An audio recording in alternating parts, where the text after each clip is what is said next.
Hey everyone, good evening. This is Elliot Barr, your normal host for Can I Kick It FC. I just want to take out the time for me and my co-host Shanir Duran II just to say thank you. Thank you for taking the time of your day to listen to our podcast. Hope you guys have enjoyed it. We're coming up on 60 episodes, season 3. Wow, crazy, right?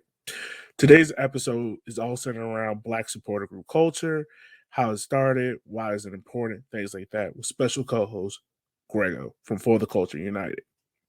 Real quick, before we get started, I just want to also say make sure you follow us on social media on Instagram at Can I Kick It FC, on Twitter at CIKIFC for all our exclusive content, history posts, things of that nature.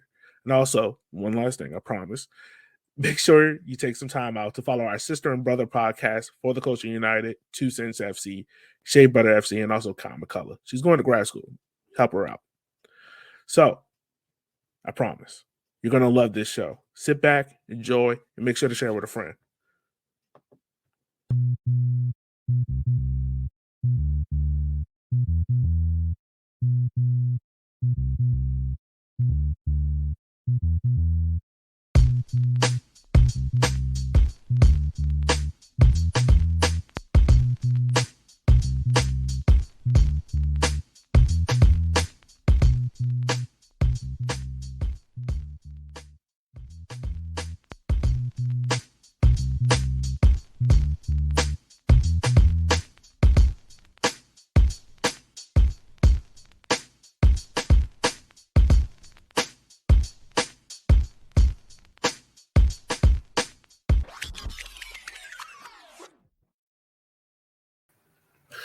Welcome to a special episode of the Can I Kick It FC podcast. This is Grego from FTC UTD, giving you guys a special roundtable episode dedicated to the Black supporter groups around this great country of ours. For those of y'all that are new to the platform, Can I Kick This is a podcast built on telling the stories of Black athletes, coaches, and owners that have impacted the game of soccer, both on and off the pitch. Have a big show with you with you. So let's see if we can get our crew here on the stage with me real quick. We got Kurt. We got Riz. Like I'm gonna give all y'all the opportunity to introduce yourselves in just a moment. I'm just waiting on Yogi to roll everyone out because, like I said, we got a big cast tonight. Again, thank you guys for joining us live on YouTube, Twitter, everywhere that you have come to see us today. Like some voice that you have heard before on our various shows, some are brand new to the scene. So again, thank you guys for all jumping on tonight. Let's see how many we got here. Like, we got a whole crew tonight. So we're gonna see how this goes. Before we go on, like again, thank you guys. So let's go all the way down here to the Yogi's messing up. Let's go down the bottom. Ma'am, how you doing tonight? Introduce yourself. Oh, hello. Can y'all hear me? Yes, ma'am. All right. What's up? I'm Sky from Shea Butter FC. The podcast about two Black women's perspective on football, culture, and everything in between. So yeah, I'm out here. What supporter group are you repping? Oh, okay. Oh, in the background, you can see AC Pandemonium for Angel City FC. But then just out here in general. We're glad to have you on. Next up, we got Josh from Tigers LAFC. What's good with you, boss? What's up, family? This is Josh. I'm representing Tiger Supporters Group out of Koreatown, Los Angeles, and I'm really happy to be here, guys. I've been able to talk to Grego and Sky and Doug and my big bro Jake over there. So yeah, really happy to get to know you guys more. Indeed. And on that note, Big Jake, what's happening with you, man? Hello. Thanks for the invite on here. Super cool to see everyone in one place. You want to introduce yourself? Let them know who you are. Are you? I know you ain't shy because your internet's working. I'm a co-founder of Black Fires for Red Stars and Chicago Fire and pretty much every other team here in Chicago. So cool. Glad to have you on. Next up is the living legend, Kurt Jenkins. What's going on with you, boss? Not too much. Founder and former president of Footy Mob, now repping the Canadian chapter of Footy Mob here in the Wild Atlantis. Cool. And new to the stage, we got Riss from Rose Room. What's up, lady? Not much going on. I am one of 4 co-founders of Rose Room Collective for DC United and the Washington Spirit from the NWSL. And with her is also Doug from Rose Room. What's good, boss? Hey. Yeah, with Riss, we helped co-found Rose Room Collective representing DC United and the Washington Spirit, and I'm excited to be here with everybody. Cool. Next up, we got some new kids on the block. We got Jermaine from Black Herons down in Miami. Y'all like brand new on the scene. What's up, man? Brand new. What's going on, everyone? My name is Jermaine. I'm one of the co-founders of Black Herons down here in Miami. Excited to be here. Excited to be a part of the movement.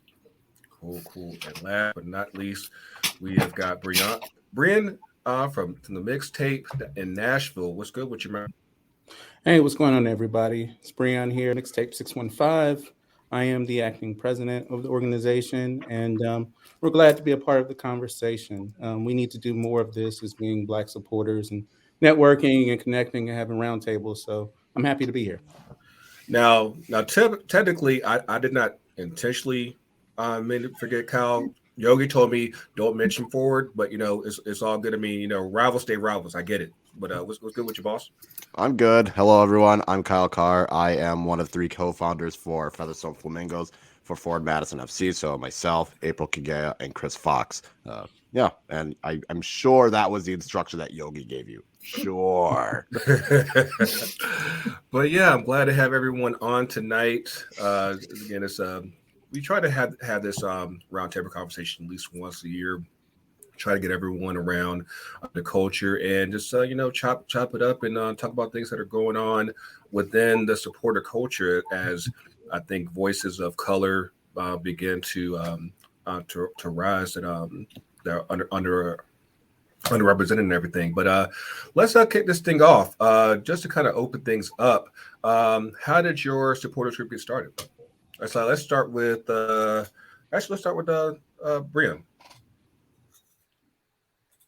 So basically, Mixtape 615 came together because there was a feeling, right, among our particular supporter group collective that, we needed kind of more representation. We needed more diversity.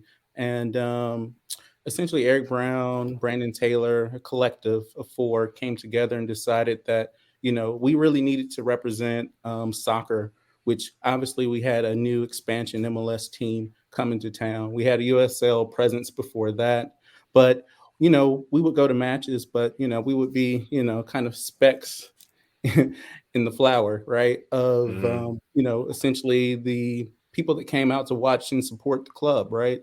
So we wanted to see some of that change. We've had different experiences in different SGs that pre-existed the Mixtape 615, but a group of people got together and they decided that, hey, we need to essentially represent Nashville, which is 25 to 28%, depending on the year, right? African-American. And we need to make sure that we tap into that community and we grow the sport. So that's really what we're here for. We're here to grow the sport within our community, make an environment where people that have our hue, melanin, and skin can come out and enjoy the match just like anybody else in our community. So that's really where we started, and that's where we're going currently in 2022. Cool. Josh, tell us a bit about Tigers. Of course, Tigers is primarily focused on Korean supporters out in LA, but yeah, like I said, y'all have a great story. Tell us about it. Yeah, man, it's it was kind of the people who helped fund it. I was kind of the second wave of it, but it was a mix of like the group of weird Korean kids who love soccer in LA and trying to figure out how we can make an imprint on the game. I mean, LA being a majority minority city as is, like you have so many great cultures, but there's definitely, we did feel like the kind of Asian American voice was a bit underserved. And a lot of us were new to MLS as kind of a field to get a part of. But I think as we start to grow our supporter group from Koreatown, we realized that the neighborhood that we all stayed at, that most of us lived at, was it was a good reflection of the city itself. So it was not only just Korean folk, but it was Vietnamese folks, it was Latino folks, Latinx folks of all different kind of national origins as well. And so I think mixing in the Koreatown-ness, the LA-ness into what we chose to originate as became really the nice wrinkle and how we evolved into, I think, a true representative of our little corner of LA. And I think, I think it's really come to, we're really listening and figuring out our place kind of in the larger ecosystem of supporter groups. We're learning along the way, but at this time, I think we know we have a lot to offer and to share. But also, it's to stand in solidarity with a lot of kind of different underrepresented groups across that. So listening a lot to the Black supporter group culture that's found here is super kind of pivotal to what we're doing here in LA, and trying to figure out how we truly embody and represent our corner of Los Angeles, but also the larger footballing world here in the country, and how can we grow this game together. Like, that's what we're about, and that's what we're here to listen to and hopefully learn from everybody here. Absolutely. And I saw the comment on YouTube from Giovanni Martinez. Yes, that South Korea Tiger kit is the absolute shit. Appreciate that. Yeah. And but yeah, I'm a bounce between Riss and Doug, because I definitely want to hear about Rose Room. Tell us about it. Do you want to go first, Doug?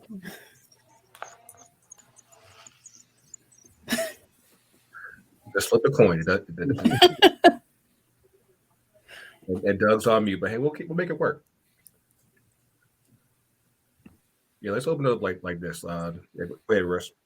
Okay, so for me, Rose Room was actually brought to me by Doug.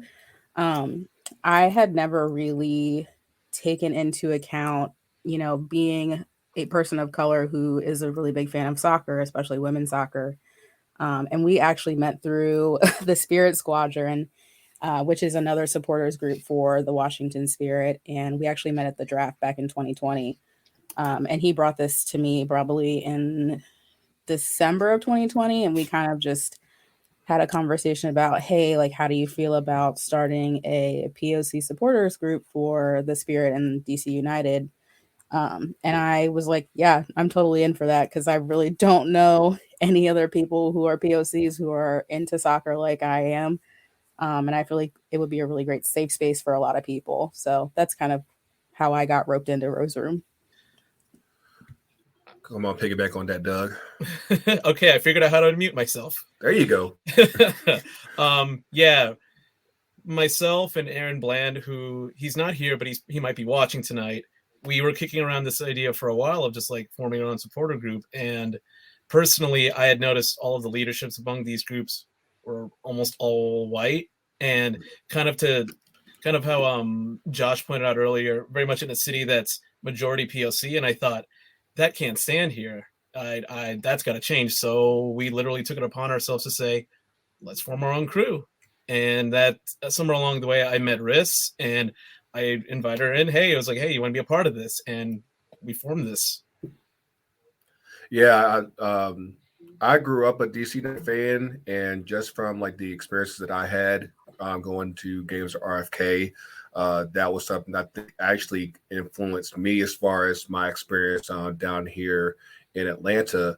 And on that note, of course, Kurt, you and I have gone back basically since like day one. I remember seeing you and Stefan at the brew house at the USA Mexico game, and like, tell us how that got started. I mean, for us, it basically started the day of the launch. We were there. We were with other supporters groups at the time, and I think it's the same as everybody else here, where you just feel like you don't have your thing, you don't have your space. So we decided to make one, and we were extremely fortunate. I mean, to be in a city like Atlanta, where Black culture is so integral to the actual city's culture, where it's not that heavy a lift. It's just part A straight into part B, and that made it so much easier for us to get the ethos of Footy Mob out to people, and they were able to see it, latch onto it, and then join in if they wanted to. And so it's just big for us to have that ethos in that city at that time. Yeah, and I'm liking that background, by the way. That's very, very nice and colorful. And shout out to Doug's sweatshirt, because DC State Hood definitely needs to happen. 51st State hollered that. Let's go with Jermaine with Black Herons. What's good, man? Yeah, it was good. To be honest, a lot of the ideas surrounding Black Herons actually came from a lot of the existing Black SGs that were already in place. Of course, Featherstone, for the culture, Black Fires. I've actually reached out to them back in 2019, just trying to get a sense of what was happening in this Black supporter culture. And so once Inter Miami launched, it became very evident that a Black supporter group was needed. And so I reached out to a few people through Twitter. I was part of a couple of Twitter DMs, Twitter groups that were, supporters of Inter Miami. So I realized that there were a couple of Black people in these groups. I reached out to them, and we kind of started, talking about this idea of Black Herons really in 2021.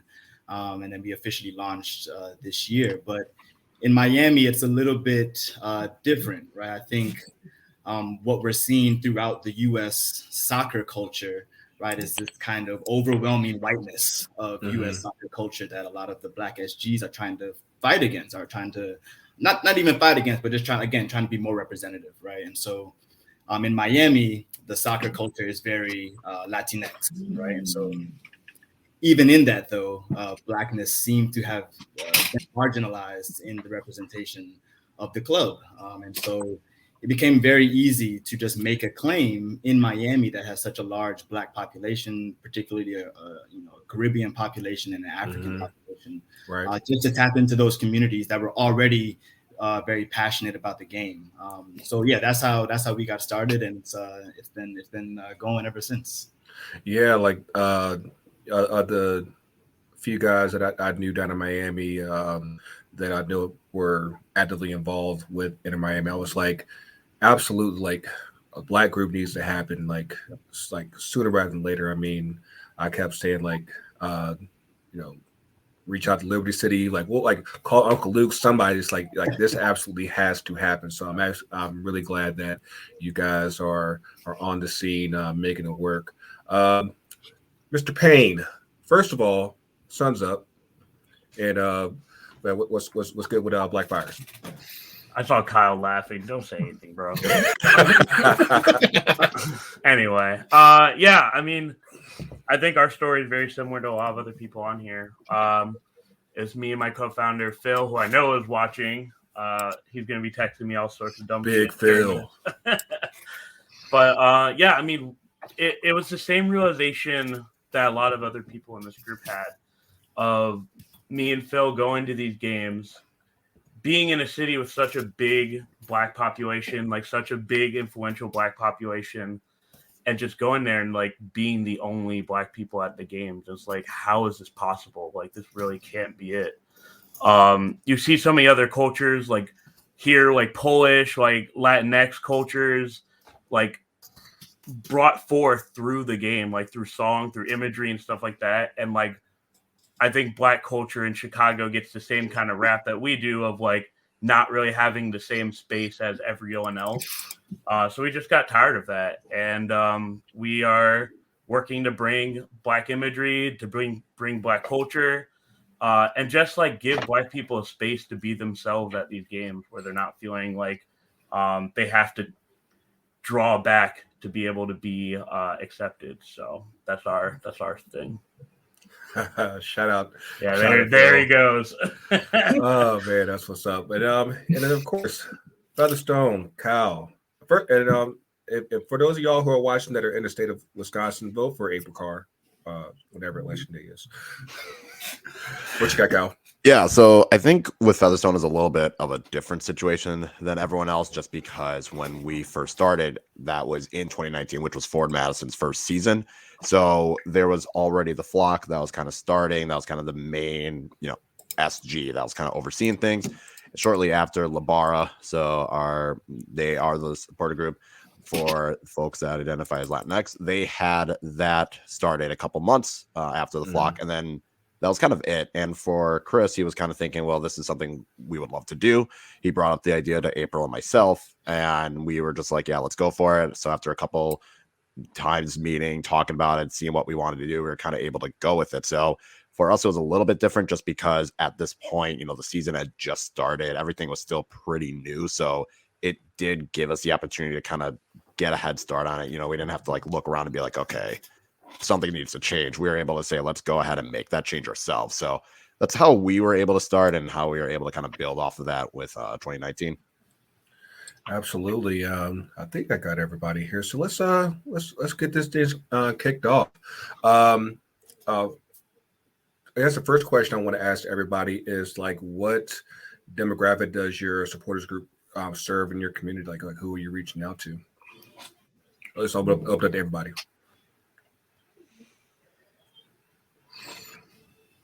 I'm gonna start pointing people out. Don't be shy.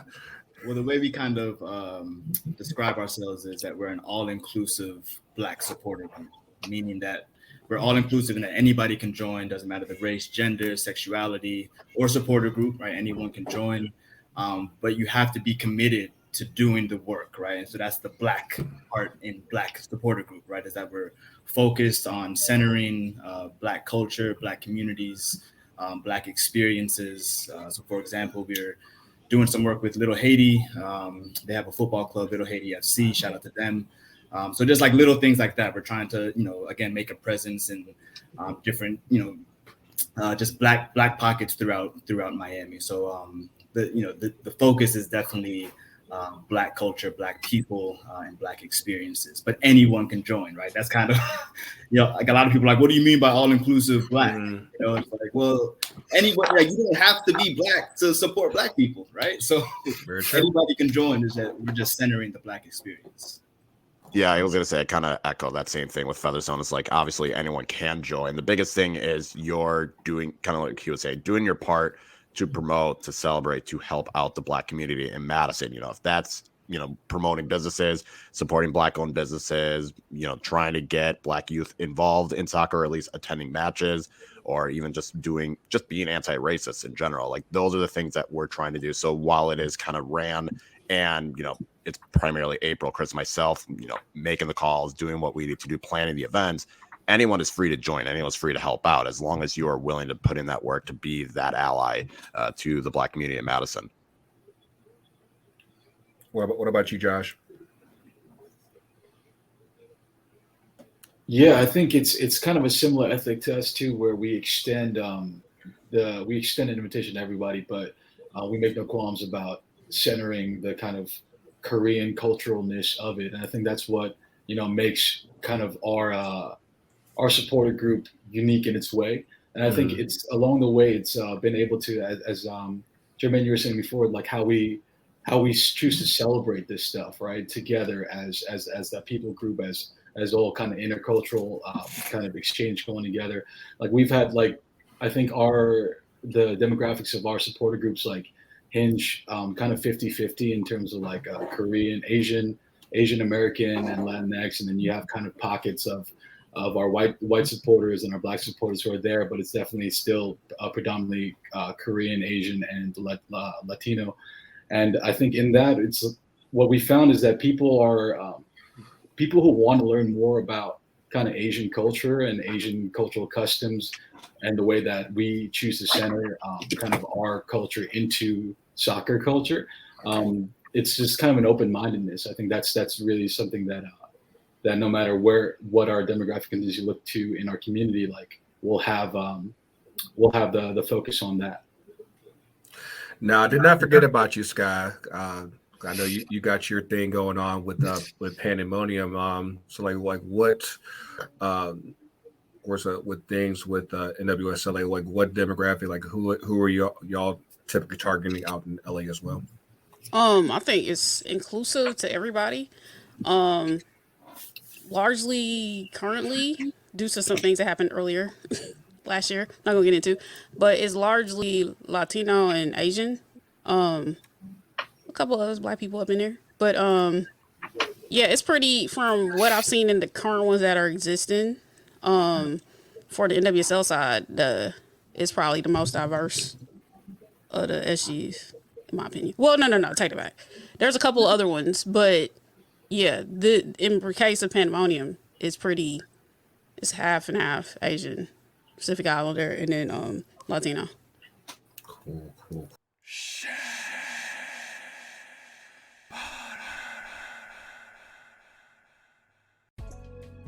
Hello, and welcome to episode 37 of Shea Butter FC, a podcast by, for, and about Black women in soccer, featuring your hosts, Sky and Sills.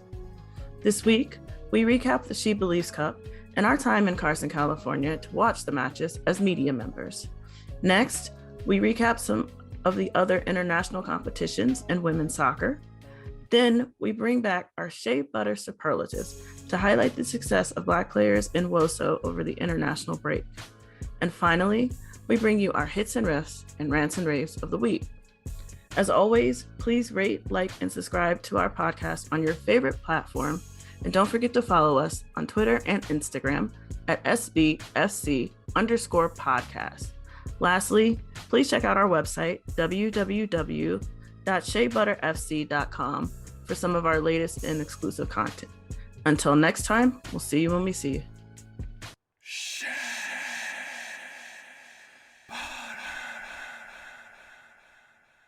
Cool. Just to keep things going, like, what are some challenges that y'all have faced in building your SG from the ground up? I guess I could speak as far as Nashville goes. So for Mixtape 615, one of the things that we had to really discover is that it's mainly teaching the community here in Nashville what supporter culture is, right? Mm-hmm. Like, we're kind of the diehards, right? Not necessarily the casuals. We're the people that, watch every match. We travel to away games. We really, kind of live and breathe the club itself, right? So I can say, at least from our perspective, that's one of the things that we've really had to work on as our SG. I think we had a very good launch. Actually, our SG was birthed during Juneteenth of last year. So, it was very inclusive, right? I mean, it was very educational, I should say, right? So we had a lot of great support from all of the SGs. The club itself, they had a huge party for us in the middle of, a predominantly Black neighborhood, right? So it was very educational, and we've been getting a lot of great support from the community ourselves. So I would say the challenges for us is mainly just getting more people, right, to kind of get fully involved into supporter group culture and just kind of show that out in the community. But I can guarantee you, from everybody we brought to one Nashville SC match, we have them hooked instantly. It's a beautiful game, right? And also being a successful club to this point, has helped with that. So we really have to capitalize on that and grow. So I think our challenge is, continuing to get people to the games, and we're working as a SG to get more of us at the matches, and then also just to continue to be involved and visible in the community and doing community initiatives. Now, her, I think 40 Mob is the oldest group in the group here. So, like, I know, like, we've talked about this before in the past. Like, what's the challenges as far as just finding us, and trying to get us involved with supporter culture, period, and then also just building the group. Mute. I think the biggest thing is the gatekeeping, because when you come to an experience, you're bringing all of your prior experiences. And American soccer has, by and large, had a certain party that they've always thrown. And it's the one that they know, it's the one they go to, it's the same songs every week. But now you have people coming in who listen to different music, dress a different way. They still want to party, but the party doesn't quite look the same, even though there's still music, still all the same components. It's getting people to understand that it's not subtracting from what they do. It actually adds to what everyone is doing. And there seemed to be a good bit of fear and hesitance, for lack of better terms, about letting people in and be their authentic selves, and understanding that, you know what, learning something new doesn't actually hurt you. It takes 10 minutes to give something an honest try versus an hour and a half of pushing back.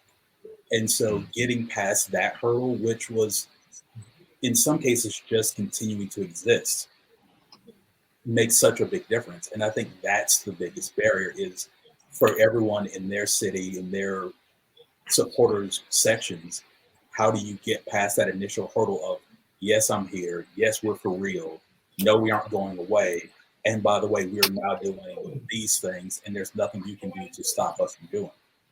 I think once you get over that initial hurdle, it's all downhill, but it's getting that understanding that you are not going away. That is the biggest thing to get people to buy into. Gotcha. So like you want to say something, Kyle? What you got? I guess in terms of hurdles and gatekeeping, obviously, I think one of the biggest things, though, is people have been so used to soccer being so white that they haven't had a chance to come to the fact that there are others that are going to want to be involved in it. You know, obviously, it feels like every supporter group has had some issue when it came to the emergence of Black supporters, when it came to the emergence of even just, you know, Asian or Pacific Islander cultures or Latin cultures. Like, it feels like when they start getting more and more involved, there's been more pushback for a lot of these SGs, and a lot of it is because they've been so used to soccer being so white that all of a sudden it's like, well, hold on, it's the world's game. It needs to be represented by the whole world. So I think that's the biggest issue with the gatekeeping sign. And also, people like the people that were in power want to keep that power. And whether they're still there or whether they've stepped aside, you know, you kind of see it. People always have their issues where that's not how we did things. Well, that's fine. Well, there's a lot of shit that we did do back in the day that needed to change. So I think that's kind of the biggest thing for people, is coming to that fact of you can't have the status quo be the status quo, or else you're going to look like an ass. To add, if I can add on top of what Kyle mentioned, that's something we've kind of run into here because of the fact that more on the DC United side, not so much on the Spirit side, that DC United's been around since 1996. So you have all these SGs that have been around forever, and have operated the same way, and they've had all their dramas and stuff. And many people didn't even conceive of the idea of an SG based on marginalized voices. Like, they couldn't even comprehend it. Right. So we still get questions of just like, why are we here? And I'm just like, well, probably. Yeah. I was like this, or like, why? Yeah, I was actually was about to ask you something still, because I know, like, with Chicago and DC, like, they've been around. I know DC's been around since day one of MLS. Chicago came right afterwards. So you're dealing with cultures that have been around for 20 plus years. Like, what's been how's that challenge come into just trying to just bring it to a space that's been like, okay, we're blood in the soil, we've been in this for years, and how dare y'all say that something needs to change in this space? Yeah, I mean, it's been difficult, especially on the DC United side. Like Jug said, we did get a lot of pushback from supporters groups saying, why are you doing this? Why are you not? We're only a supporters group for POCs. So like Black Herons United, we are only inclusive to POCs. It's, you can still support us and not be a POC. And I think that was really hard for a lot of people to understand, like, why can't I be a part of this group? You can still support us, but this is a safe space for POCs only. Gotcha. This question is kind of more so for Risk, Doug, and Scott, because I know the dynamic with NWSL is a little different from what was encountered in USL and in MLS. Like, what dynamics are specifically different in dealing with that with the women's soccer space? Well, I mean, I'm gonna say from my perspective, new to the SG scene, that, well, one, this space has never had structure. It's still being developed, and then it's been overtly white. So white, extra white. So like the concept of Like even MLS Kit White. like MLS, not Step even white. like white on another level. Like the new levels of white. It's levels to it. That you first off don't have teams in every city, and then for all the diverse cities, you still don't have like you got teams in Houston, Orlando, which are largely even New York, New Jersey, right? You got teams in largely diverse populations where you still don't have the fan bases that represent what the city looks like. You don't have as many supporter groups, one, and then two, you don't have that tie necessarily back to the MLS side. But I mean, just even I think it could be easier to make a black supporter group in some cases, but then it could be hard because people aren't even recognizing the white supremacy that's rampant through soccer in the United States.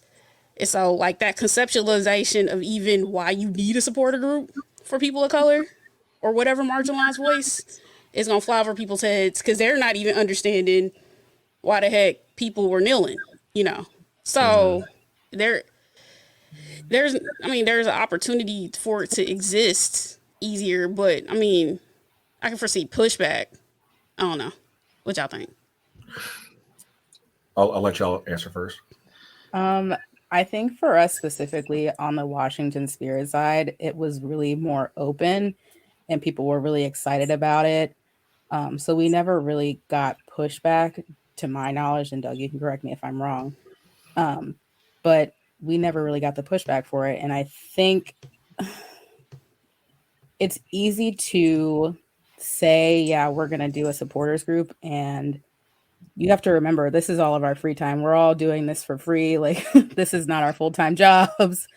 But, I think on the NWSL is a little bit easier to make that group happen. It's just a matter of people wanting to do it.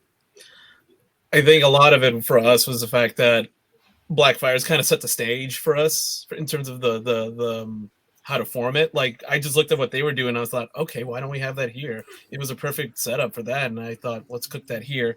I do think about the fact that women's soccer tended to reach out more to white suburban communities, richer ones out there, and it's very white.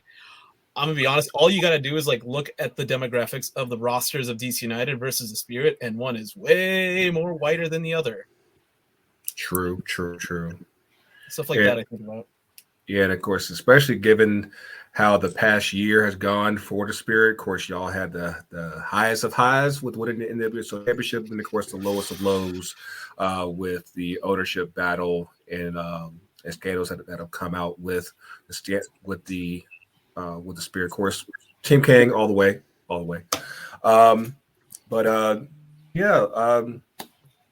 Let's see what else we got here.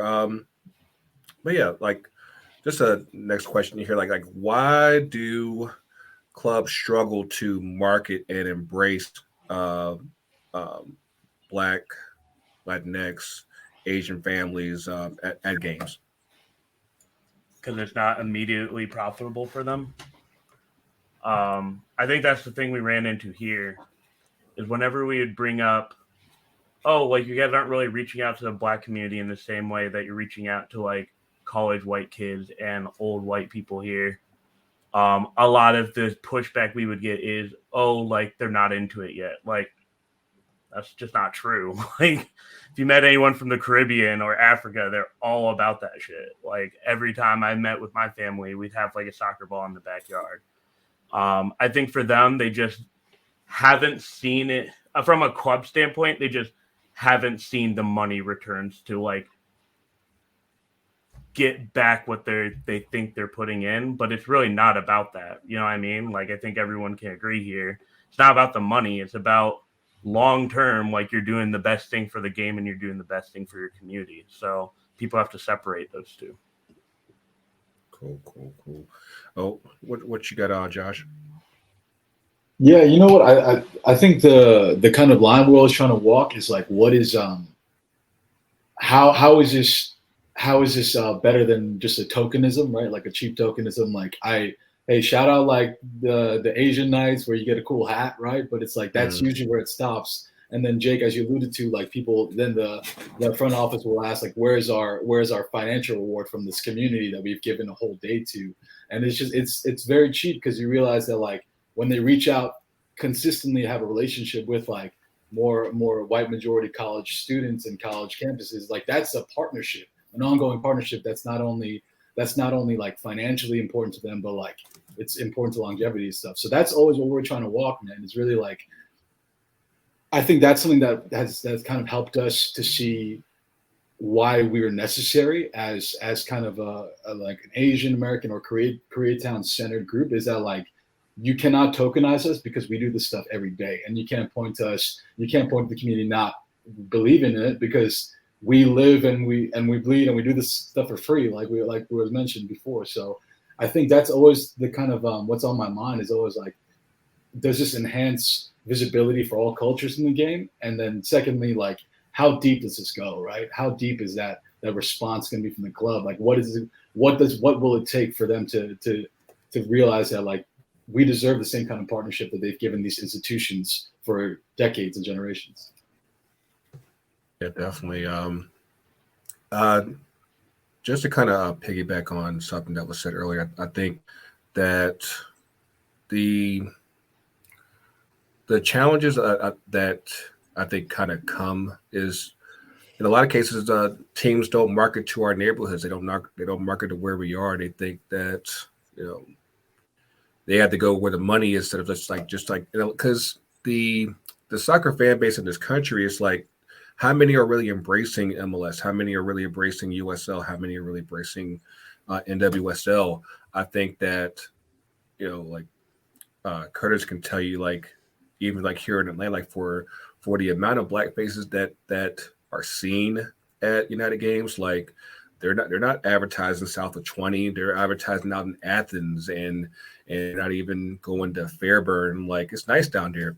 Plenty of black people. They're not advertising down there, but we still manage to show up. And I think in a lot of cases, we end up having to just kind of like force our way into the situation. And I mean, I think for the newer teams, it's probably easier for them to kind of at least embrace this to an extent. But like I said, like that's why I kind of alluded like with DC and Chicago, like they've been around for so long, it's kind of difficult, like just for them to kind of understand that, yeah, like there needs to be a space for us because Black people are into soccer, Asian people are into soccer, even more Latinx people are into soccer, and like that space needs to be accommodated as well.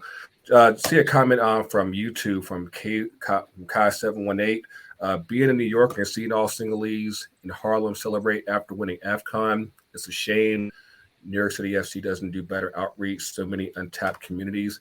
I know, like from the people that I know up that way, New York's a crazy beast because obviously New York City is so wide and diverse.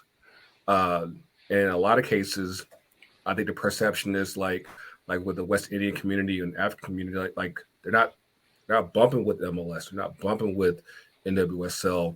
But again, I think that for a lot of teams, like you have to.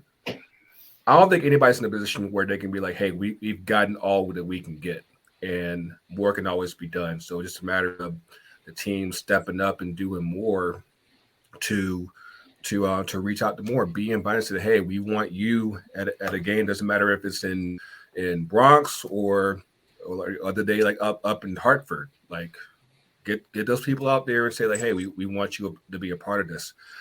We got some questions. Yogi, what you got, man? See what we got here. From Giovanni Martinez, correct me if I'm wrong. I feel like United has a presence at the club, knowledge of Spooty Mob. They do. How many other club relationships with the SUs are in tonight's panel? I'll let y'all run with it. What you got? I guess I can take that for Nashville. I can say this, at least for Mixtape 615, we have a direct relationship with the club, and we have a contact to reach out with the club. One of the things that we have, which a lot of clubs are looking at implementing or may not have is a supporters collective. So that's where all the officially recognized SGs come together. They collaborate. They have a voice with the club. For example, last week I was sitting in headquarters, giving ideas about the new stadium that's coming, giving input. Black History Month, obviously they reach out. Number one, because it's obviously a good visual for them. But number two, it's also a good opportunity for us to interact with them to talk about what's going to happen for the rest of the year, right? And how do they remain engaged?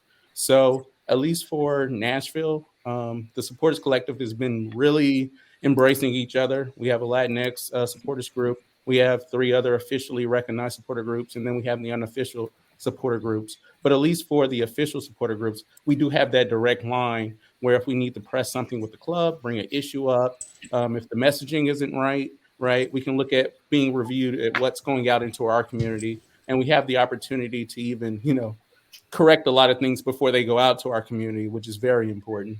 Obviously, one of the things, like I said, Black History Month came out last month, and there were some particular themes or some imagery that came out, in some of the initial renderings, and they said, hey guys, we have these things that we want to display. We want to do a patch, commemorative patch for Black History Month. Which one do you guys really like? Like, what's your input? So that was really helpful because through us looking at that, we could take that and take it as an educational opportunity to say, well, for this particular patch, I would not represent, an entire Black community with this particular image, right? Let's not do that. Right, let's not do that one, right?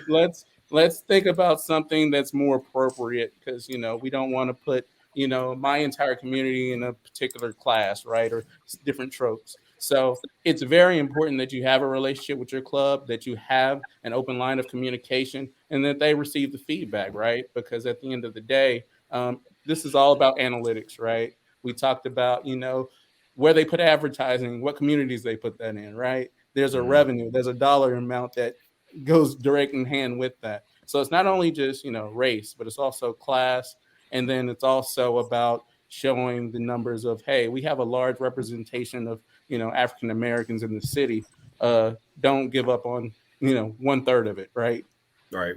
It doesn't make sense from many different aspects. Gotcha. Now I know Jake with Blackfires, the relationship with, I think both the parent, the umbrella group with Section 8 as well as the fire itself has been tenuous at best. Would that be a way to describe it? That's a nicer way than I'd put it, but I think for us, like in terms of the club, it's actually really funny. I think a lot of 2020, which I think the groups that have existed are going to know what I'm talking about. There's a lot of pain points we brought up with our club. And it felt like screaming into a void.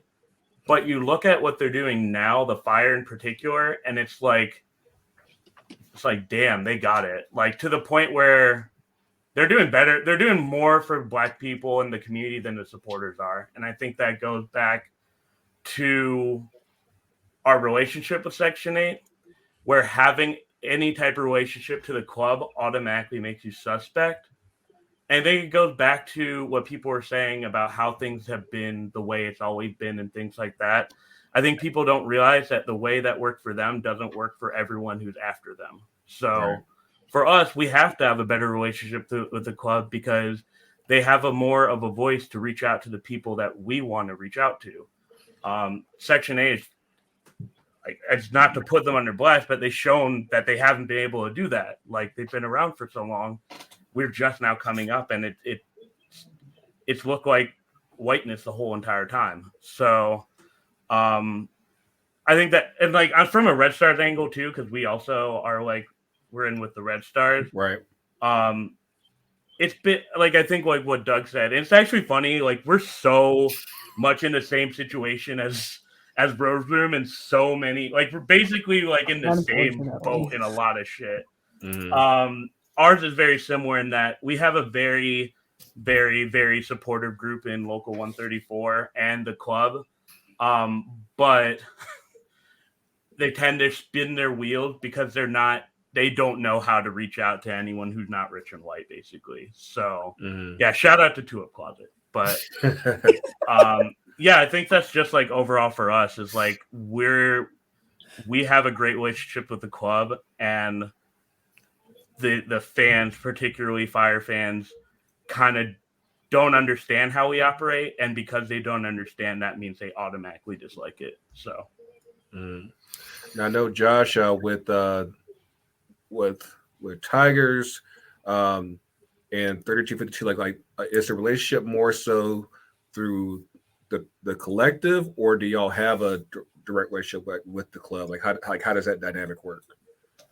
Yeah, man, it's a mix of both. I'd say we like the folks over in Nashville, we have an independent supporters union, a council made up of 10 recognized SGs, but I guess the recognition comes from the club as a mix of the independent supporter council. I think we have gone above and beyond to make sure that the two entities are separate, so the club doesn't have oversight into our elections, onto our policy. But of course, we're in the same boat together. We love this game. We love this. We came through for this club together. So we try to involve each other in all the discussions. So yeah, we do have good connections with the front office staff, who have for the most part been great. And I think it really speaks to the diversity of employees who are employed by the club as well. Like not only on just like selling hot dogs at games, right? But like at creative director level, at president level, there is a really depth of diversity there. So like the even the patch equation we were talking about before, right? Like that stuff is checked at the door because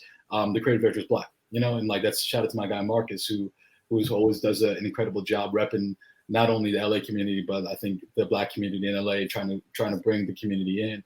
And so I have a great deal of trust that goes that way. I think as supporters, what we tend to fight for is, this is another Pandora's box, but like what the politics of sports look like and what we get involved with what the supporters union is comfortable getting involved with versus what the club is comfortable with getting involved with.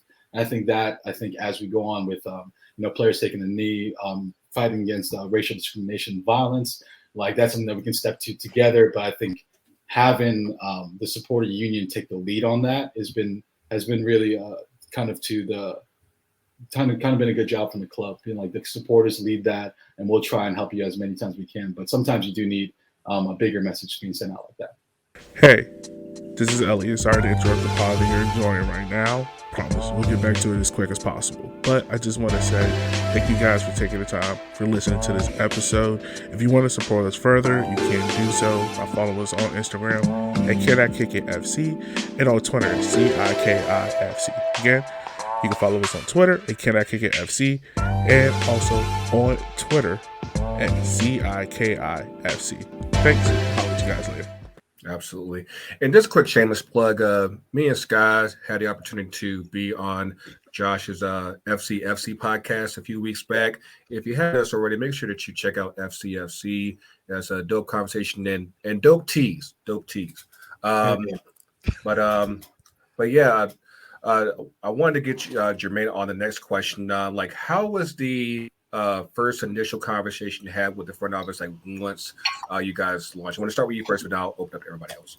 Yeah, it's so we're still trying to build that relationship with the club. I kind of want to pick back off of where what Breon was saying about Black History Month, right? And that it was like obviously the club reached out to you guys for Black History Month, right? And I know we're still a month old, right? But the club didn't do anything for Black History Month, right? Didn't do a post, didn't do a patch, did nothing, right? Nothing. And so we're kind of trying to figure out what our relationship with the club is, right? So a lot of our initiatives, we're doing it on our own, right? We have a group together and we're tossing around ideas to talk about what we can do. We took some of these ideas to this meeting, our first meeting with the front office we had on last week. It was a good meeting, right? It was very informative. They told us about the different processes, about how to go about certain things, and of course, they tried to tell us all the things they were doing in the Black community already. And so we're still trying to figure out how to navigate that relationship, right? If the club was doing so much in the Black community already, then there wouldn't be a score of Black people saying, we don't feel represented by the club. Right. Right. If you all were doing so much in the community already, you at least would have did a basic Happy Black History Month post, right? Like something. So again, we're trying to figure out what that relationship looks like. As of now, we are not officially recognized.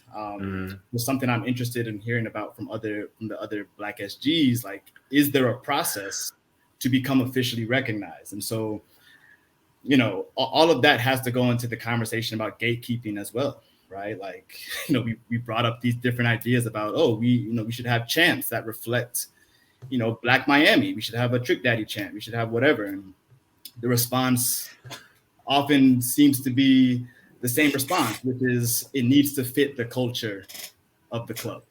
I mean, there absolutely has to be a shut up chant. I mean, that just seems like automatic. Right. And that's the thing, right? It's not like we're not trying to force anything, right? Like Miami's Black. Like, we're not trying to force it. We're not trying to scramble and look for Black people that like football, right? Like it's there. Yeah, it's there. It's I a would deep say Caribbean community. I would say this. If you call yourself Atlanta United, if you call yourself Nashville SC, if you call yourself Inter Miami, then it's not about the club's culture. It's about that city's culture, right? Because at the end of the day, if you're going to claim the city, you have to represent the city in every neighborhood in the city. That's the only way that the club is going to survive. So it's important to kind of leave that mark upon the club that, hey, you guys can have this facility in Fort Lauderdale, or we can have this place in the fairgrounds of Nashville. But guess what? We won't show up. And one of the things that's really been powerful for us is that, every SG is going to be different. But if you have a really good supporters collective, they will stand with you if something is wrong. And they will say, this is wrong, and we won't show up to the match, right? So that's the power of, uniting and leveraging those relationships with those other SGs. Everybody has their own place. Everybody has their own objective. Everybody has their own whole role in this, right? But it's really the power of all of you coming together, because there's a financial impact. And at the bottom end of the day, that's what this is mostly about, right? In the U.S., it's pay for play, right? It's right. It's not only pay for play, but look at how much did David Tepper pay for Charlotte FC, $325 million. Hello. To make that investment in cash and to want to see a return on that cash sooner rather than later. Right. He can't cut himself, and none of the owners can, especially the later owners who paid more money, cannot cut themselves off at the knees by going, I'm not going to advertise to this demographic of my city. Atlanta is 51% Black. And like Greg said, they don't advertise past a certain place. I don't see advertisements at the AU Center, which is literally a mile from the stadium. Hello. So that don't make no sense. They algorithm themselves out of profitability by going, we only go places where we see these people. Therefore, these must be the people who like our sport. Therefore, I don't need to spend my money elsewhere. When if you ask anybody their top 5 soccer players of all time, at least 3 of them are going to be people of color. But there's that disconnect between the player on the field and the supporter in the stand, and then add in where the decision makers spend their time in our respective cities. And that's where we have this huge problem of teams going, oh, we did something. Yes, you threw $10,000 at a soccer pitch. Cool. But that's literally less than the bare minimum. What about advertisement? What about player outreach? What about giving kids a ball and saying, go home and play with this, and put an Inter Miami, Atlanta United, Nashville SC brand on it. Let the kid kick it around. And then you know what? In 20 years, you might have a player. But at this point, you can't even get an advertisement on a public transit bus. And that's a huge problem. But I think, so I had a whole thought. Like, it's like the way they market soccer in this country is they act like it's the NFL. So they're trying to replicate NFL models, but this is soccer. It's a global game. And so they're not like recognizing you got to get everybody named mama to want to come to your stadium. And so then this lack of even understanding that, like, I played soccer in Atlanta. Like, it was wild to me when the Atlanta Beat wasn't marketing the Black communities, and they played in Herndon Stadium at the time, which is in the AUC. Like, you gotta recognize who your populations are to make the money that you complaining that you're not making. But this lack of understanding how to leverage the supporter groups operating in this white vision dream broke model, like it's like you're not embracing the culture, or even in understanding the concept of how supporter groups can be so powerful in changing what how your team impacts your city and it even generates money, like leveraging the diversity within supporter groups that could possibly occur to figure out how do you get black people, how you get Latinos, how do you get Asian people into the spot. This like total disconnect because everything's been done from a white lens is part of the bigger overarching issue. So it's like frustrating because like even for me out here trying to ask people, hey, you want to come to a soccer game? People not realizing I'm getting black people saying, I didn't think soccer was for me because it looks like a white sport in the United States. Right. Or I ain't never thought about going to a soccer game because hell, I played, but like I was never going to be on a national team or playing college. And so these are things you got to fight through when you even in a city like Los Angeles where you got a lot of black people. But how are you going to get people to the game beyond, okay, we got a bunch of black people on the team? Like, it's like recognizing all these things. And so then understanding you need to have the different diverse faces that encompass your city to appear in different groups. But yeah. Definitely. I think that to kind of piggyback on Kurt's statement, like again, the AUC is literally like not even like a mile from Mercedes Stadium, and like the advertising just isn't there. And like I mentioned earlier, like you go south of 20 is essentially non-existent. And I think I mentioned in one of our 100 different chats, like it's amazing that we have showed up the way we had in spite of that lack of outreach to the community. Of course, you have things like Soccer in the Streets that have done a great deal of outreach, but again, like I always said that there could always be more. Always be more. Shout out to Phil for that last comment about official recognized supporter groups. Yes, that whole process in itself is definitely something that, yeah, it could be a bit cumbersome depending on if you got the numbers, if you got the money coming in and all that. That could be a whole conversation within itself. But yeah, shout out to Phil for that. See what other questions we got here, Yogi. While we wait on that, of course, just to kind of talk about next week. Next week on FTC UTD, we actually have an episode dedicated to our weekend up in Charlotte for their first game last week against LA Galaxy. It's a dope experience.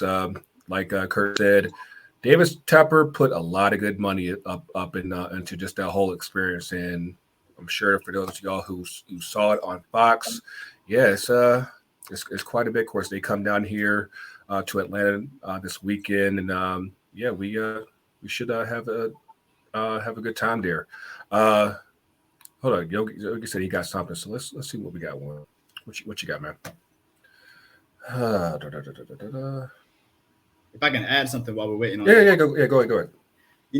I do want to be clear, right? Like Inter Miami does a great job of reaching out to the Latinx community, right? Yeah, they're deep. Like shout out to Vice City. They do it. No, absolutely, right? Like in the context of U.S. soccer, right? Inter Miami is doing a beautiful job bringing in an underrepresented community, right? In the context of U.S. soccer. The thing that I guess really bothers us as Black Karens is that the history of Miami football, the history of Miami soccer is deeply ingrained in the Black community, right? Like going back to the 1970s of the North American Soccer League, right? Like Miami Gatos and the Miami Toros, like their MVPs of the NASL were Black players, right? Like again, so like this isn't something we're trying to force, and so we know if the club can do this incredible outreach to the Latinx communities, they can do that same type of outreach to the Black communities. What you got, Doug? Something to go back to a point Josh had about the diversity within the FOs. One of the things that changed the direction for DC United for us that has been huge has been when they hired Danita Johnson as the team president. That changed course on things so much in terms of relations with the supporters and the direction where the team wanted to go. Her background, there were people saying like, oh, she doesn't have a soccer background. What does she know about this? And I'm like, if anything, it was better that she doesn't have a soccer background. Her background is in the WNBA, which frankly, I think applies better here than anything else. And that has been tremendously helpful for our relationship with DC United on that front, which was in the past was not great.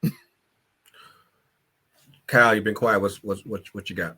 I don't know why I'm being called out like this. All right, but no, I guess I can answer some of these previous questions. In terms of the relationship with the front office, I think with Madison, and this is more of a lower league soccer benefit, is the owners and the players and the fans have a really close relationship, because if the owners don't have the fans show up, that team will go broke. It will fold. It will not exist. So they need the fans to be bought in. They need fans to have input. And I think we've been able to have that conversation with the owner since day one. And, yes, the ownership has made mistakes, but they've also tried their best to make sure, like, going into Black History Month, they're the one they're at least initiating the conversation. For Juneteenth, but in 2020, they were saying, hey, we're going to have a culture night. Like, what do you guys think? What should we do? Unfortunately, COVID kind of threw those plans out the window, but then you kind of jump back in 2021. They're like, all right, we're going to do this again. How do we do it? And I think it was because of that we were able to have that Juneteenth celebration, having Black-owned restaurants provide the food at the stadium, having a Black band play, having a Black woman sing the Black national anthem and the national anthem, having something like that, along with, we were able to collab and make a scarf. Chris does an amazing job working with them. So I think we've had that benefit of being in lower league soccer, that we didn't have as much barriers with communicating with the club, because the club, that is, like I said, the club has to listen to the fans or they will not exist. So we've been lucky in that regards. But in terms of officially recognized, I think that's one of those where if you want to make it work, you're going to make it work. We've been lucky with the Flock and Featherstone. The Flock oversees all of it. The only time really you have to go through a process just if you need money. And that's just more of a, hey, this is what we want to do. The board votes on it. The board's going to say yes. If the board doesn't say yes, shit hits the fan, and we're probably going to have a huge shit show in lower league soccer. But no, I think it's interesting listening to everyone else's, just because for my perspective, being in that lower league soccer where it is a lot more closer relationship between the fans and the front office, it's been easier for us. But we've also, again, been lucky that we've been there in the front office's ear since day one. Absolutely. And on the note of collaboration, of course, Tigers and Black Fires have done collaborations before.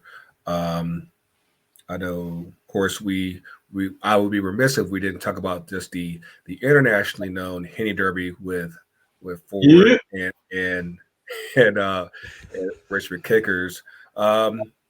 What do we have to look forward to this year for the Henny Derby? Like I said, hopefully now that most of us can travel now, most of us got backed up. Like what it's been a while since we've been able to congregate and everything. What we got to look forward to this year? Thankfully, now that USL has a more balanced schedule, it actually makes things a little bit easier. So Richmond and Ford Madison will play 3 times. Hopefully Ford Madison wins it, and if not, then we might have another coach get fired, because that's been the history. If you don't win the Henny Derby, you end up getting fired at the end of the season. Thankfully, we have 3 matchups. So the first one is going to be in Richmond, and this is the only time it's in Richmond. That's going to be Saturday, May 7th. Then the second matchup will be June 23rd. That is unfortunately a Thursday in Madison. So if anyone wants to travel and stay up for the weekend, feel free. Otherwise, I think the big one, the finale, this is going to be the second to last match of the season for both teams, and that'll be Saturday, October 8th. And I feel like that one could have huge implications, not only for the Henny Derby, but also playoff positioning in general. And you will get another bottle, Yogi. You will find a way. If you get swept, you are making another bottle, damn it, because I want that shit back in my house. At least y'all have a schedule. I mean, do we have an NWSL schedule? Listen, we Riz have famous. no schedule. It is March and we still have no schedule. I'm waiting for it. Some people like me, I work on the weekend, so I have to plan myself accordingly and take PTO in order for me to go to a game. A lot of people are waiting on these to book vacations, trips, especially if they want to go to away games. We're all sitting here waiting. TikTok, NWSL, what are we doing? She's got Alex Morgan now responding to her Morgan. tweets. I'm famous now. She out here. I'm out here. There was a question that I think Yogi had posted. Give me 1 second while I dig that back up. I know there was one question that I think Rich posed as far as just like what can supporters do as far as just to better market Black players, Asian players, Latinx players? Like, what can the supporters do from that? Because at least from what I've learned through the growth of the Shea Butter FC podcast is that a lot of teams aren't giving players of color much of a platform at all. Not at all.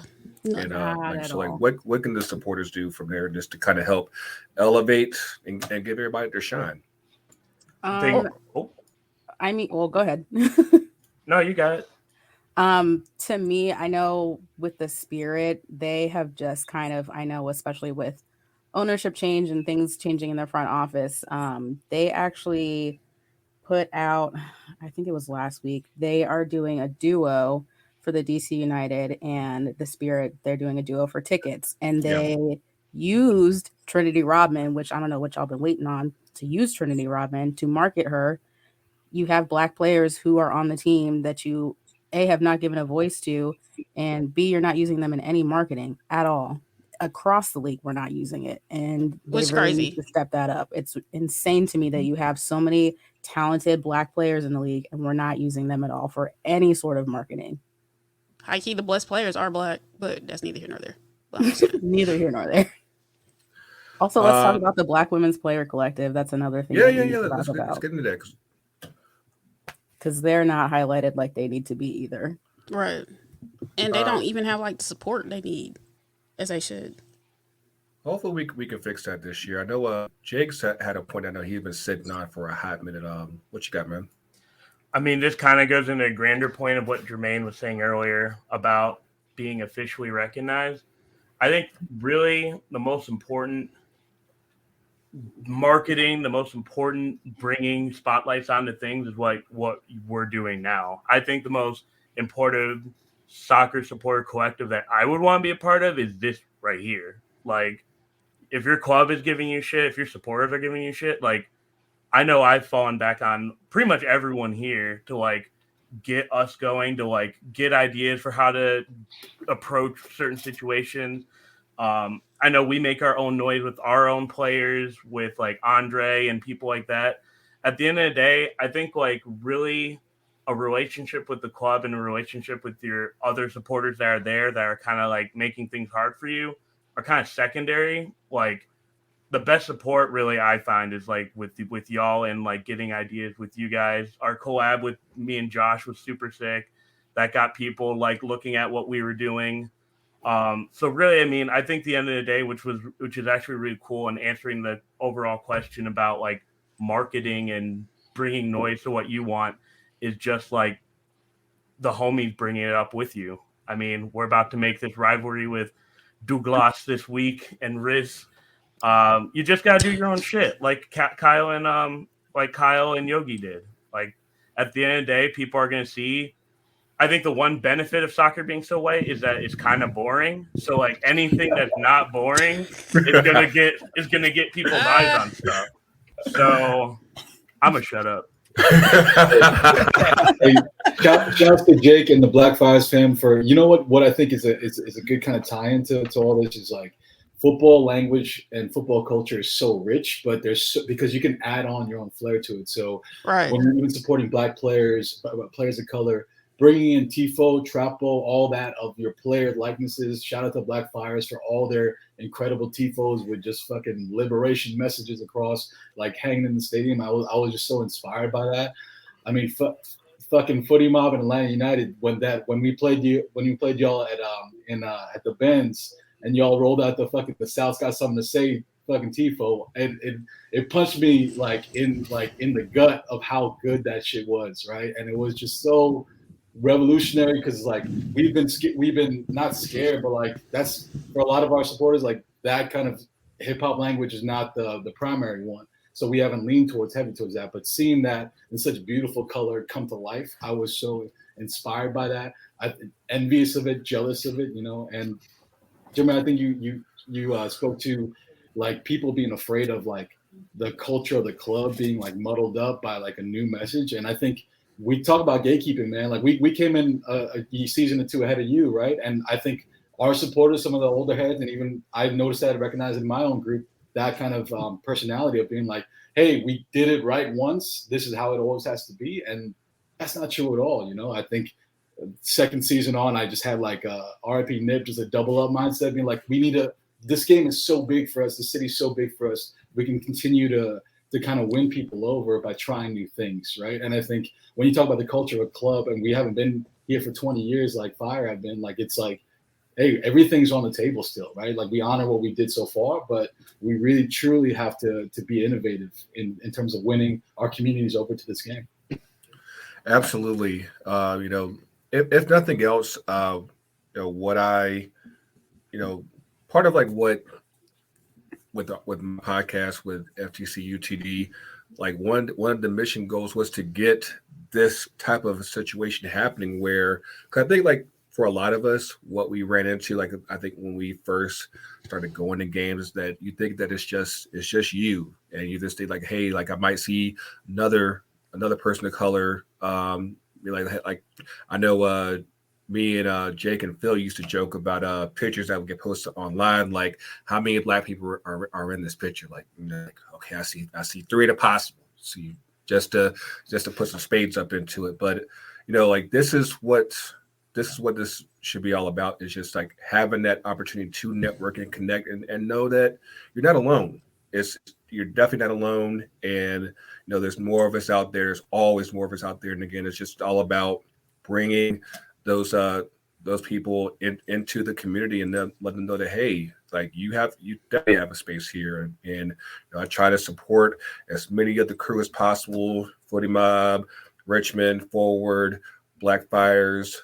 I know I got about 3 different Tigers scarves and everything, and like this, like, you know, just if nothing else, before we wrap up here again, just, you know, continue to support each other. Hopefully, we everybody can do more collaborations in the future, and you know, let's keep growing this thing. But let's give each other like some final thoughts. Like what are your goals for this year for your group and just the community? Of course, with us finally be able to congregate, we might be able to get some things done. Which let's start with Doug and then Riss. I hope events like this just get other people watching and think, well, why don't I have this in my own community? I hope they see this and decide, fuck it, I'll do it myself. Because that's what happened with us. I see what TSG, I saw what Black Fires did, and I thought, fuck it, let's do it with us. I hope someone else watches this and does the same in their community if they're lacking that kind of space. What you got, Riss? I think just to piggyback off of what Doug said, you know, the same thing. For me personally, I hope that we have a better relationship with both of our teams and working to, you know, market their Black players and to market, you know, their Black supporter group. They know that we exist, but I think it's really important for us to be seen as a supporter group. So I hope that that's something that we can do. Let's go with Kyle. I won't make you last this time. So like I said, I'll make sure to include you. What you got, Kyle?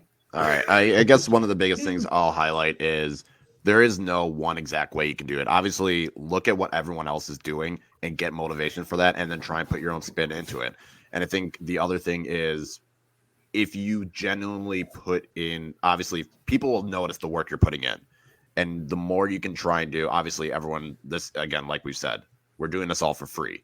So we're going to definitely do our best, put in that work, and kind of like what Doug was saying, like, you know, it's funny because like Chris down in New Mexico, you know, he went and saw what we were doing and decided to do his own thing. And, you know, everyone, I think, gets the motivation and just see what everyone does and then put your own spin on it. Obviously, do it that relates to your city, do it that relates to your club, do it that relates to your community. Jake, once again, sun's up. What you got, Jake?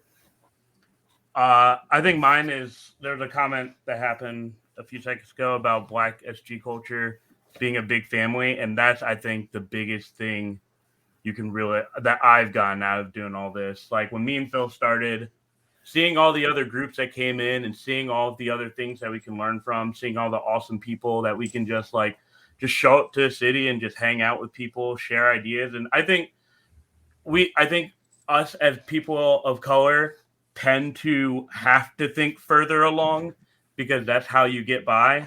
But it's nice just going to a city like we're about to do in DC and just enjoying the game and having fun. I think that's really the most important thing that we have to get out of this, is just making sure we're constantly doing that too, instead of continuing to just stressing about everything about the future. So I think that's just as important too. Indeed. Breon, hop up in here. What you got? Yeah, I just want to thank everybody for the opportunity just to sit here and collaborate and share ideas with everybody, right? But I think for each one of our SGs, we just have to remember, that we are, a loud Black voice in a predominantly white space, right? And so when we say that, we have a certain responsibility, right? Not only representing ourselves, but our community and our community interests. So I think we just need to continue to kind of press that, right? And what we've learned tonight, right, through this podcast is that we're not alone, right? We have other SGs that are of a similar hue that are fighting the same battles, right, globally, not just here, right? So we need to, continue to collaborate, continue to participate in conversations like this, because through that, there's real power in the opportunity to elevate and to be heard, right? So yeah, I think one of the first things that I did, as I became president of this particular SG, is I reached out to the footy mob, right? Because they were close, right? They're right in her backyard. And we saw a lot of things that they were chronicled on, and a lot of things directions that we wanted to take, from their example, right? But then, like you said, we wanted to do our own thing here in Nashville. But, I think we're in a very unique space. I think we are a minority within our own community. And we just have to remember that and keep on pushing forward, right? Because we're at the beginning of this, and we want to think about what our initial objectives are, but we also need to think long term and what we're doing in our communities, how we're building the support, and who's going to replace us right when we're gone. From the rocking chair of retirement, what you got, Kurt? For me, I gotta say that for anybody watching this, existence and presence is a form of resistance. And anybody that's trying to keep you out of the stadiums is paying the exact same amount for a ticket as you are. So your place is just as valid as anybody else's. But for people that are in this room and are in SGs already, remember to share the sport from a place of love, because people are going to pick up on your love of it, and then they're going to want to be a part of that. So that's how we grow this, by sharing something that, quite frankly, sells itself, but the culture is like this thing of love that we can give to other people and really make this much bigger than it already is. Cool. Appreciate you coming through with us. Josh, what you got, man? Yeah, man, I think this year for us, I really want more of our group to go out and meet everybody here, right? I think going to Atlanta and seeing, Doug and even Jake, whose teams were not playing that weekend, to show up, right, to hang out. I felt such a kinship, right? Like we are the soccer supporters of America, and I've never felt so aligned with people that I never met in my life before. So I think for us to, as travel restrictions lift, like actually have that kind of face-to-face kind of connection, and know that when you're in LA, like please hit my line. Like you guys are always welcome. At my pad, we'll do a Cape Town day together, Cape Town night together, more importantly.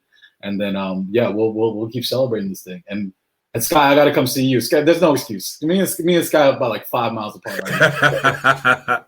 We're looking forward to that, man. Absolutely. And Jermaine, with the new kids, Black Herons, what you got, man? Yeah. I mean, we're just trying to, keep building, trying to increase our membership day by day.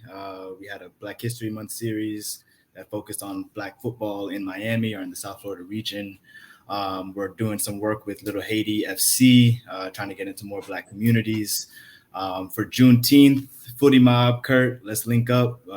Inter Miami versus Atlanta. Let's make this happen. Let's do something. So we're just trying to do the work. We're just trying to do the work and establish a presence in the community. And this has been great. Inter Miami, talks about La Familia all the time, right? But this has kind of been really, the best family that Black Karens has been a part of thus far. Everyone on Twitter, everyone on social media, like the day before we launched, right? Like we reached out to as many of you guys as possible just to let y'all know we were launching, and y'all just showed us the greatest support. So thank y'all for welcoming us with open arms, and we're going to continue to build. Absolutely. Again, I'm glad that you guys are filing in the mix in Miami. I think that the Black community in Miami with Inter Miami is definitely something that needs to be hit hard. I mean, given the makeup of Miami, I'm sure Sky can probably get into that as well. We know it's very mixed and oftentimes fractured, but it's something that still needs to be hit. And Scott, first of all, that's a very nice line of hoodies you got there behind you. I know all these hoodies from FTC, even some custom stuff. You see a Kristen Press jersey behind me, like you got a Crystal Dunn, you got all kind of stuff. AC Pandemonium, but yeah. What you got? Okay, so I was gonna say thank y'all all to everybody on here today. All the work y'all do in whatever SG you're in, particularly Black PLC SGs. Y'all's voices are much needed and representation. So keep fighting the good fight. And we all about at Shea Butter, we all about breaking down doors, knocking down gates, banging gates down, making new gates, making new stuff, making new chants. So I mean, a big thing and part of why we had Rose Room, Black Fires, we started a document because we really want to help do a support thing or like build a way of connecting no matter where, if you're in MLS or you USL, NWSL, to help Black fans, Black supporter groups stay connected, keep fighting a good fight. We're trying to do a network of some sort. We're working out what that looks like. But part of why I wanted to be on this one today is to see and hear some of the things y'all are going through. But to also provide support in whatever capacity we can, because, collective action is mad powerful in changing things, and just being able to see ourselves goes a long way. And so there's so much we can do. Love to collaborate with everybody. We could do some crossovers at some point, for sure, if you haven't been on Shea Butter FC. But yeah, looking forward to what's coming up. We got mad stuff cranking out very soon. So yeah. Absolutely. With like this episode here, this roundtable here is the quintessential example of what I say at the end of every FTC episode, where I say the culture's real, the culture's everywhere. Like this is a living example of that. And, whether it's here in Atlanta, LA, Madison, DC, I said, everybody got their own flavor, and it's something that belongs in this community. And I can't be any more thankful to have all of you come on the show with us this week. Again, you'll be able to hear this episode both on the Can I Kick It feed as well as the FTC podcast feed. Again, thank you to everybody that's been able to show up. Of course, before we had it here, let's give it to the boss that made this all happen, Mr. Yogi. What's good with you, boss? I'm not the boss. I'm just here. Yeah, man, this is pretty good, man. So hopefully, we can do some more of these, and possibly even in person, and possibly even in a hotel where the clerk won't be checking us for every 5 minutes. That is very true. No, but real quick, I'm just very thankful for everyone that was able to join in and be a part of this collective thing. This is something that we throw on annually. Every year we have a roundtable about a certain event, a certain topic. And this one really hit home for me because I am the quote-unquote supporters group president for the River City Red Army for the Richmond Kickers. And all of these people I've spoken to about certain things that came up. How do I deal with a certain situation with things like that? And you don't realize, like Gregor, like you said, you don't realize how many people have gone through a situation unless you talk to people. Mm-hmm. And you almost get a sense of feeling of, all right, I'm not going through this by myself. So I just want to thank those people, for everyone that has been watching the show, sharing the show. I want to say thank you to you guys, because definitely without you, this show would not be possible without you guys. And we love putting the content that we put out there. So to wrap things up, because it is getting late, if you just take the time out of your day, Make sure you follow us on Instagram and on Twitter at Can I Kick It FC. You can also donate to the show to help us out monetarily. All the money goes there. And Greg, I'm so glad you said that because I need to put the banner up there. Last thing but not least, you can also follow this guy's great show, For the Culture United. Also our brother and sister podcast, 2 Cents FC, Shea Butter FC, and also Kyle McCullough. Yeah. So with that being said, guys, be easy, be safe. We will holler at you guys later. And we're going to end the show.